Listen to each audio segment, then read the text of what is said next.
Romanos capítulo 12, versículo 11.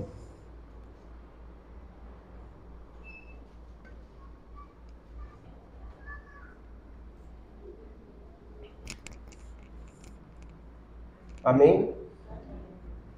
Amém? Amém. Ah, sim, agora escutei. Romanos 12, versículo 11, todos juntos em uma só voz.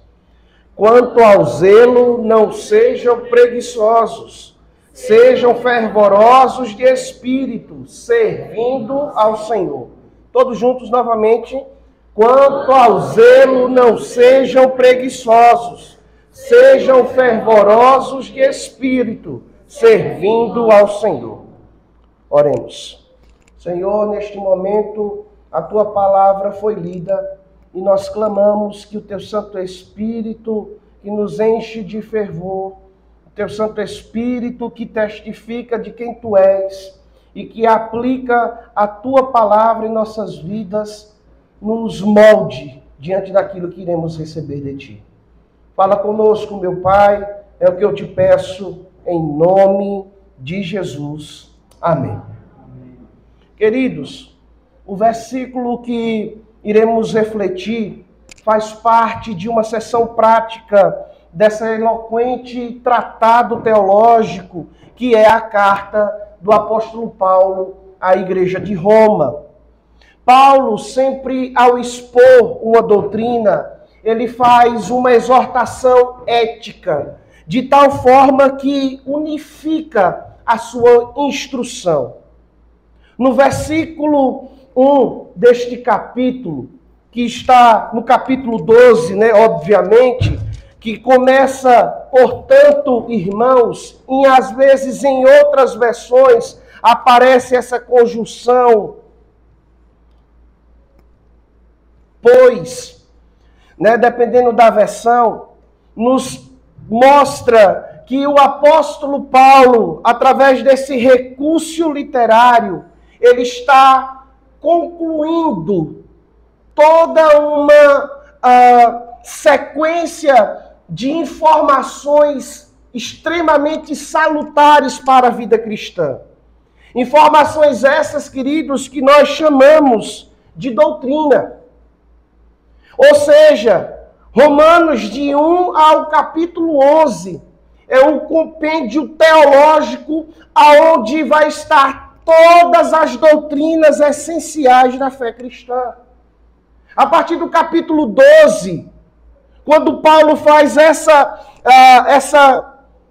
esse fechamento, usando essa conjunção no versículo 1, portanto, ele está mostrando aos seus leitores que nós não só devemos conhecer a doutrina, mas nós devemos aplicar essa doutrina na vida. Nós não só devemos saber de cor aquilo que Deus quer, mas nós devemos viver como Deus quer. Um grande servo de Deus, pastor presbiteriano norte-americano, Charles Erdman, falando desse mesmo texto, ele diz que Paulo sempre baseia o dever na doutrina. Ele deduz a vida da crença. Mostra um caráter que é determinado pelo credo.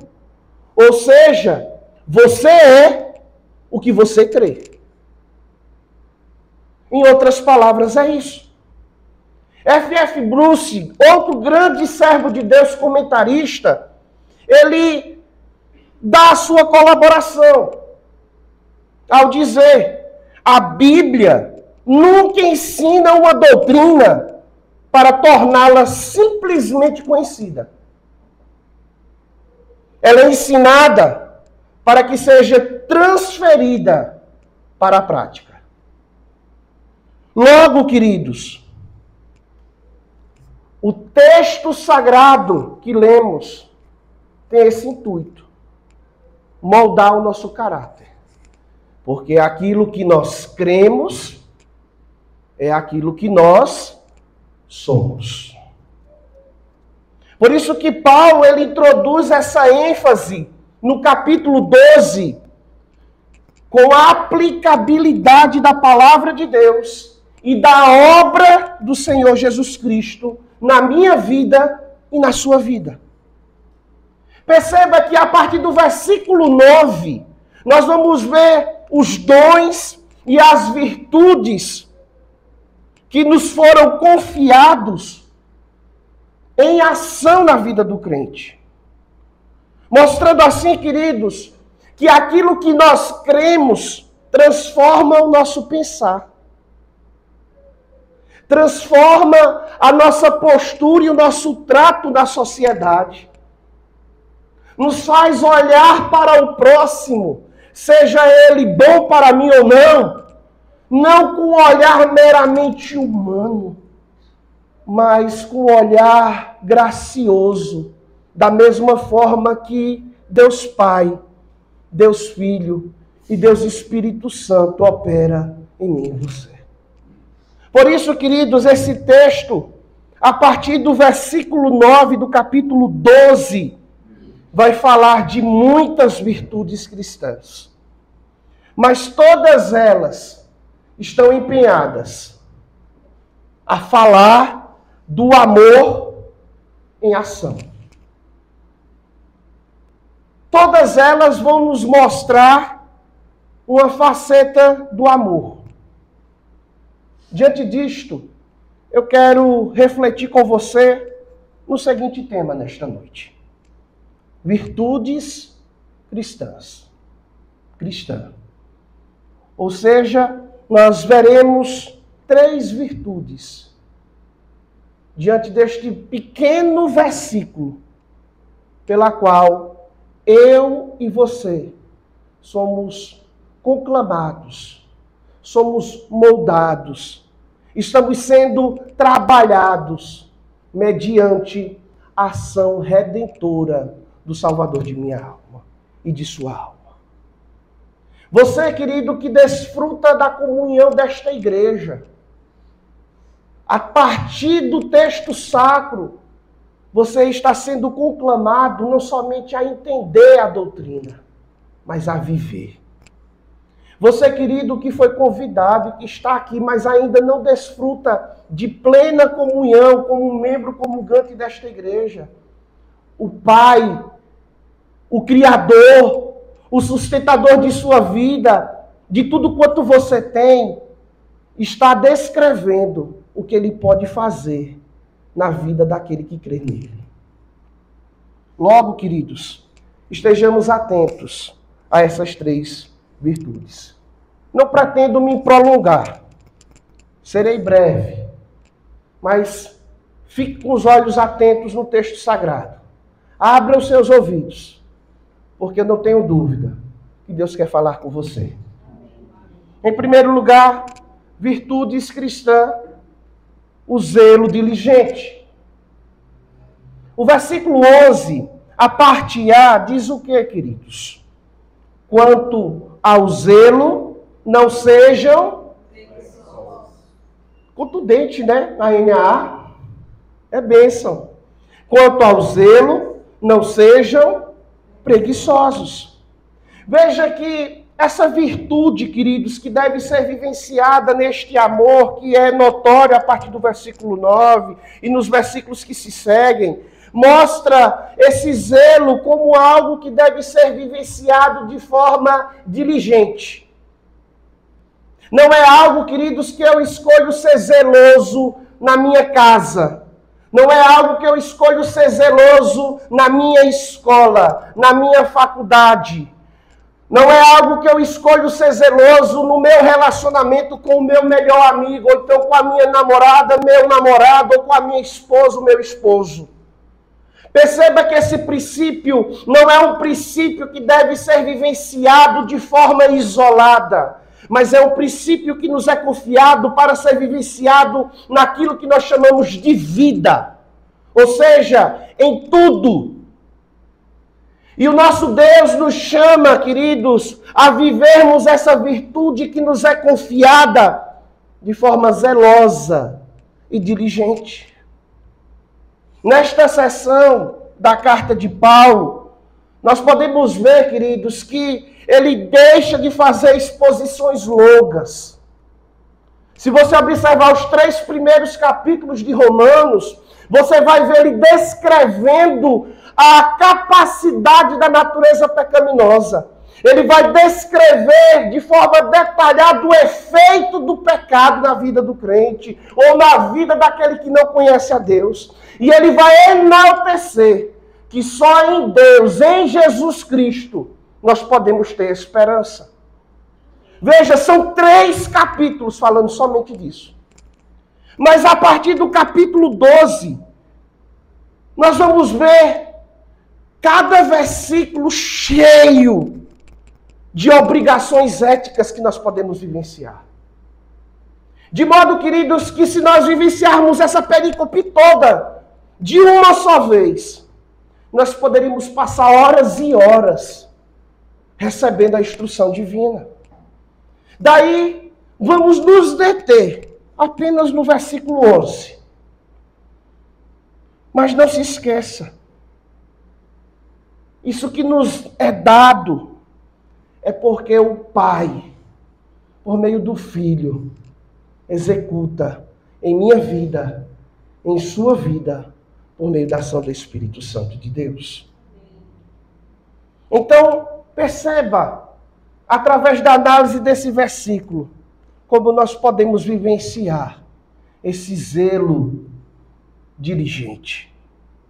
A ideia expressa nesse primeiro versículo, nessa primeira parte do versículo 11, nos remonta a estar ocupado demais, de tal modo que nós deixamos de lado o primordial, o reino de Deus. Nos lembra, em contraste, o texto da própria palavra do Senhor Jesus Cristo, lá em Mateus 6:33, que ele diz: buscai, pois, em primeiro lugar, o reino de quem? De Deus. E a sua justiça. E todas estas coisas vos serão acrescentadas. Paulo é como ele estivesse observando a instrução do Senhor Jesus Cristo e estivesse lembrando a eles. Sejam zelosos em tudo quanto vocês fazem. Mas lembrem-se, o primordial vem o quê? Primeiro. Uma coisa que é clara, quase que redundante, mas muitas das vezes o primordial não está vindo primeiro em nossas vidas. Muitas das vezes, queridos, sofremos certas coisas porque nós não entendemos como devemos viver as virtudes que Deus nos dá. Certas vezes, queridos, sofremos e passamos por grandes lutas pelo simples fato de não termos o reino de Deus como prioridade em nossas vidas. Por isso que o apóstolo Paulo, nessas virtudes, diz para mim e para você: sejam zelosos, sejam diligentes na postura de vida de vocês. Porque senão, queridos, se você for fazer para o reino de Deus aquilo que sobra, vocês serão o quê? Preguiçosos. O reino de Deus não pode ser vivenciado com parcialidade. O reino de Deus não pode ser observado como aquilo que resta. O reino de Deus deve ter prioridade na minha vida e na sua vida. E Deus diz para mim e para você: vamos viver de forma exuberante essas virtudes. E vamos experimentar o melhor desta terra, se seguirmos à risca aquilo que o Salvador de nossa alma nos instrui em sua palavra. Perceba, meu irmão, que tamanha virtude nos exorta a olhar nossas atribuições diante de Deus. Esse texto nos exorta a observarmos as nossas atribuições diante da igreja. Esse texto nos exorta a observarmos as nossas atribuições diante do próximo.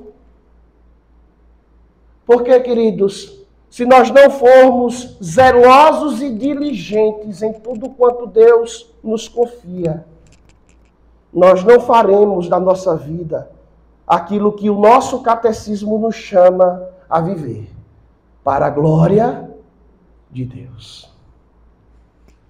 O zelo e a diligência, virtude que está na pena de Paulo e que é uma virtude confiada a todo aquele que crê, a mim e a você nesta noite, deve ser observada em tudo quanto fazemos.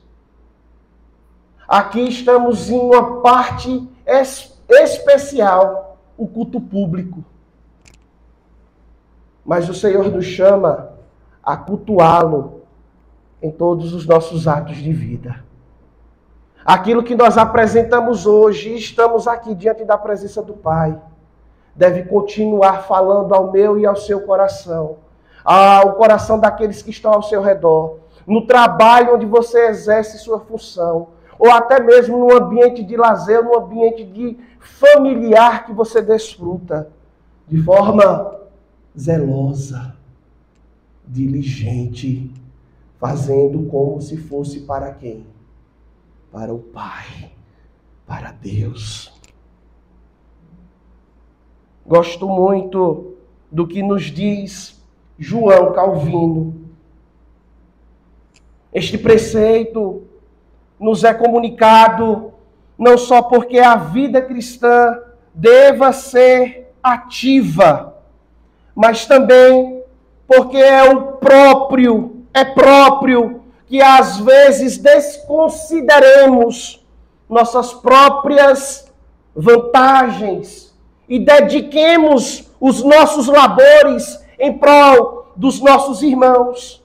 E nem sempre em prol daqueles que são bons, e muito menos em prol daqueles que nos revelam e se manifestam de forma tão ingrata e indigna. Em suma, segundo Calvino, devemos esquecer de nós mesmos na execução de muitos de nossos deveres. Jamais estaremos, queridos, adequadamente preparados para a obediência a Cristo, a menos que instemos conosco mesmos, esforçando-nos diligentemente por desprender-nos de toda nossa indolência. Muitas das vezes, o que nos rouba a alegria desta vida é não vivermos as virtudes dadas por Deus. O Senhor Jesus, queridos, em sua palavra, nos faz considerar a nossa vida. Nos faz considerar como nós estamos nos desprendendo. Nos faz perceber se estamos sendo zelosos naquilo que Ele nos confiou. Como temos vivenciado tamanha virtude cristã? Perceba, eu e você, nós, todos nós, somos agraciados pelo Pai. Porque Ele nos escolheu para nos honrar com tamanha virtude. Um animal não pode demonstrar essa virtude. E veja que essa virtude não é algo que aquele que não tem relacionamento com Deus pode vivenciar. Ele pode ser íntegro aos olhos humanos, mas em suma, ele só pode vivenciar tamanha característica desfrutando da ação do soberano Deus em sua vida. Mas Deus quis lhe confiar isso, porque Ele quer lhe engajar no propósito eterno dele. Você é uma ferramenta útil na mão do Redentor. E Ele não lhe chamou para viver de forma ociosa. Mas Ele lhe chamou para desfrutar de tamanha virtude, para fazer com que os seus atos de vida glorifiquem a Ele, que está nos céus.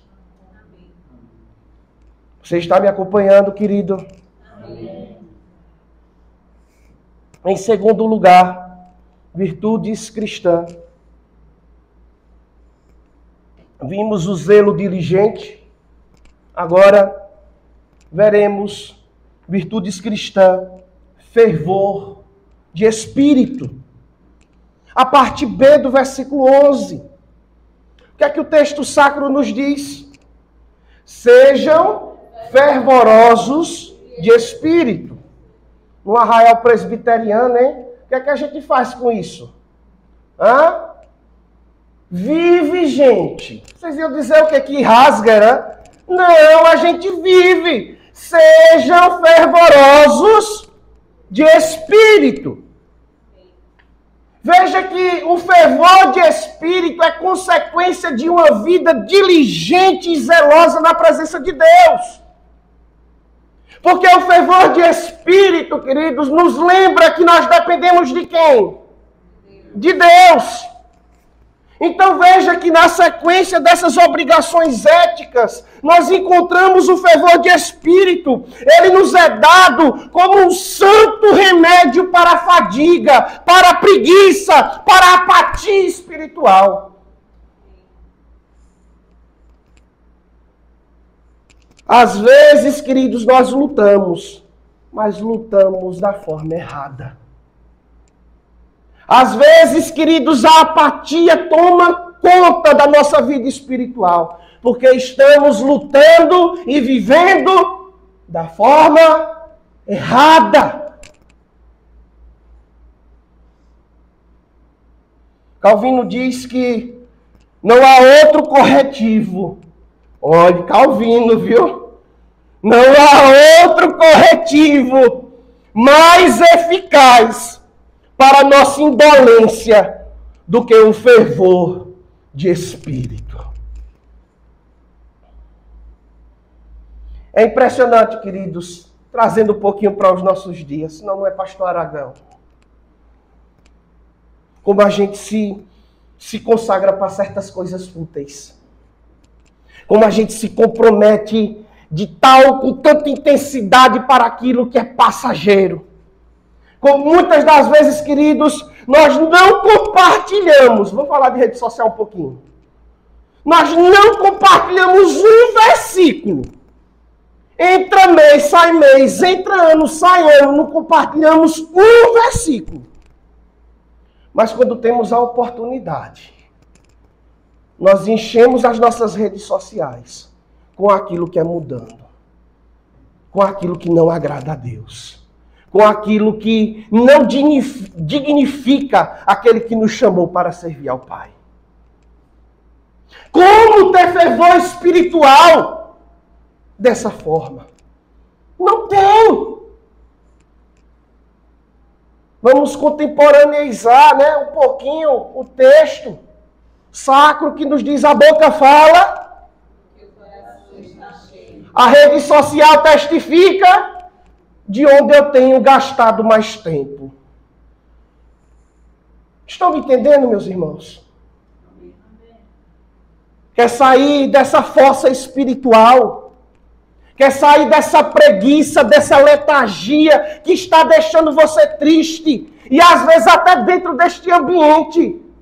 Busque a Deus. Faça como o apóstolo Paulo. Meu Deus, me dá o fervor do teu Santo Espírito. Meu Pai, aplica esse santo remédio na minha vida. Tira essa fadiga, tira essa preguiça, tira essa apatia da minha vida. Porque eu fui chamado para viver para a tua glória. Essa virtude deve ser evidenciada. Queridos, uma igreja sem poder é uma igreja sem o Espírito Santo. É uma igreja sem o fogo do céu. Eu não estou falando de piruetas. Eu não estou falando, o pastor de vocês fala um pouquinho alto. Estou falando disso não. Estou falando de vida com Deus. Piedade.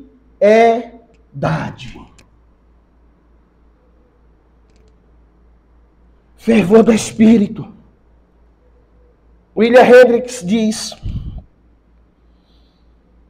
os santos não devem apenas tomar o cuidado de não apagar o Espírito, de não resistir ao Espírito, nem mesmo de entristecer o Espírito, mas devem rogar ardentemente que o Espírito Santo os encha de zelo, de entusiasmo necessário para cumprirem adequadamente seus deveres cristãos e atingirem o seu alvo.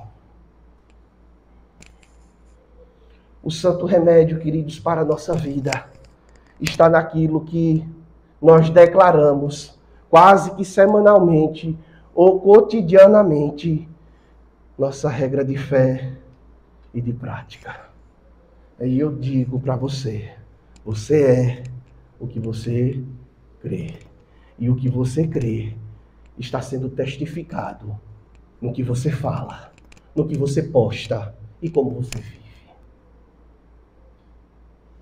Que o Senhor Jesus, queridos, nos encha de seu Santo Espírito. Amém. De tal forma que possamos viver o seu reino fervorosamente. Que esse fervor de Espírito seja notório em nossas atividades mais simples, como nas grandes atribuições do dia a dia. Não tenham dúvida, queridos, que o Espírito Santo de Deus está na vida daquele que crê. Eu não tenho dúvida, querido, que Deus pode lhe usar de forma ousada e intrépida, como Ele usou a igreja do passado, aonde quer que você esteja. Busque aquilo que Ele garante em sua palavra. Seja zeloso e diligente. Receba e busque ousadamente o fervor espiritual. Não é buscando o mundo que você vai encontrar a Deus, mas é buscando a Deus que você, de fato, viverá tudo quanto você pode fazer neste mundo. Porque vivendo para a glória de Deus, você propagará aquilo que você tem recebido e aquilo que você tem testificado diante do Pai. Em último lugar, não disse que ia ser breve? Nós vimos, em primeiro lugar, virtudes cristãs, o zelo diligente, em segundo lugar, o fervor de espírito, mas em último lugar, virtudes cristãs, serviço solícito. O que é que nos diz, queridos, a parte final do versículo 11? Servindo ao Senhor. Vamos ler o versículo todo, né? Quanto ao zelo, não sejam preguiçosos. Sejam fervorosos de espírito, servindo a quem? Ao Senhor. Calvino, queridos, de forma muito eloquente, ele vai associar esse texto a Efésios capítulo 5, 16. E Efésios 5, 16 fala que nós devemos remir o tempo, porque os dias são o quê? Maus.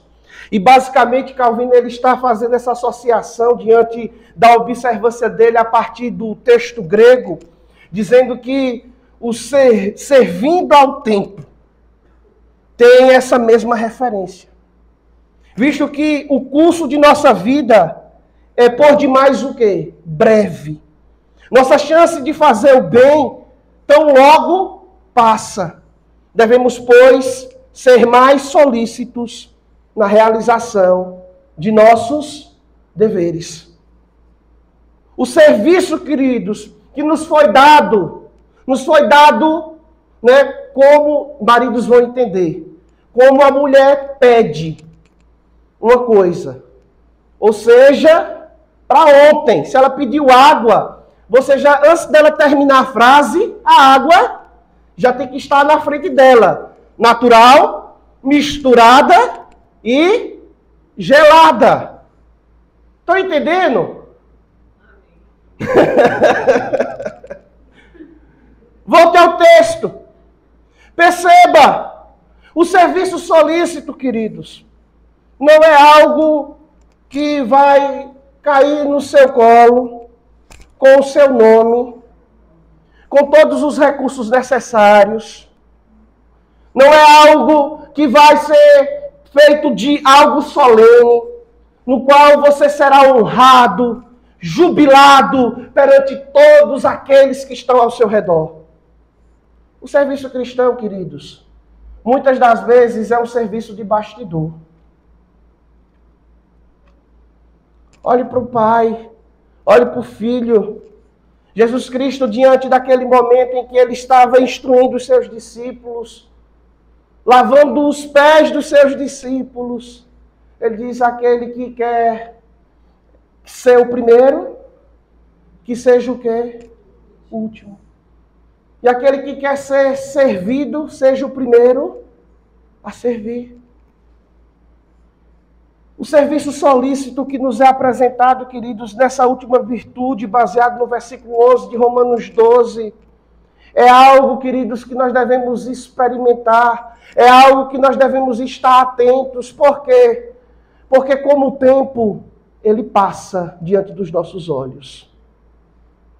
E o fato da oportunidade de servir a Deus passar diante dos nossos olhos não nos desobriga daquilo que devemos fazer.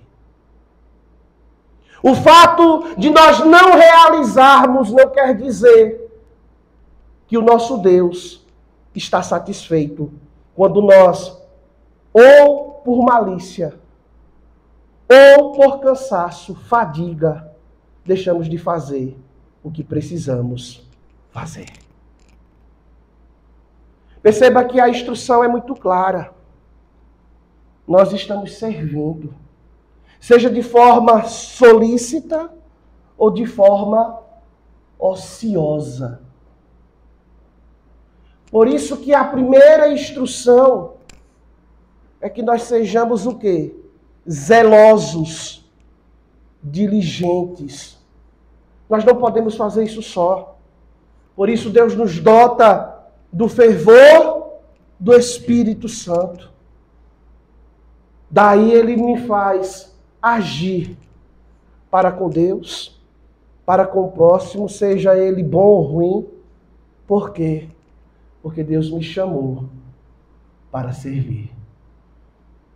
E se você não serve para servir, meu querido, você não serve para o quê, queridos? Para viver. Amados irmãos, o Senhor nos chama a esse serviço. Essa virtude nos foi confiada. Que nós não venhamos perder tempo, mas que nós venhamos empenhar tempo na obra e no reino do Senhor.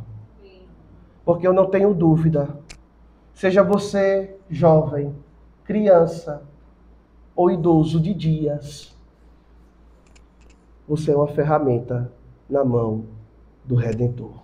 Amém. Porque Deus, quando quer usar, Ele usa qualquer um.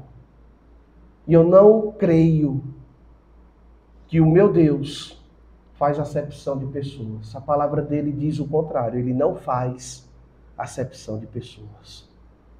Logo, Deus lhe chamou. E Deus compartilha com você algo que ele não compartilha com aqueles que não conhecem a ele. Deus lhe chama a viver essas virtudes para que você de fato possa experimentar a verdadeira vida nele. Porque somente Deus pode nos fazer zelosos naquilo que ele nos chama a fazer. Vivermos de forma fervorosa e servindo sem olhar quem. eu concluo mencionando esse mesmo versículo de Romanos 12, versículo 11, citando a tradução de William Hendricks a partir do grego. Nunca desistam de demonstrar entusiasmo. Que ardam como o Espírito, servindo ao Senhor. Saia daqui. Nunca desista de demonstrar entusiasmo. Que o Espírito Santo de Deus arda em você. Sirva ao Senhor. Porque Ele quer lhe usar. Viva essas virtudes e grandes mudanças, reais e sublimes, irão acontecer em sua vida, em sua casa. E a partir de sua casa, nesta cidade, nesta região, porque eu creio e tenho plena convicção no Deus que tudo pode fazer. Ele pode nos usar, Ele quer nos usar e Ele nos garante tais virtudes se o buscarmos. Fique de pé, vamos adorar o nosso Deus, nos preparando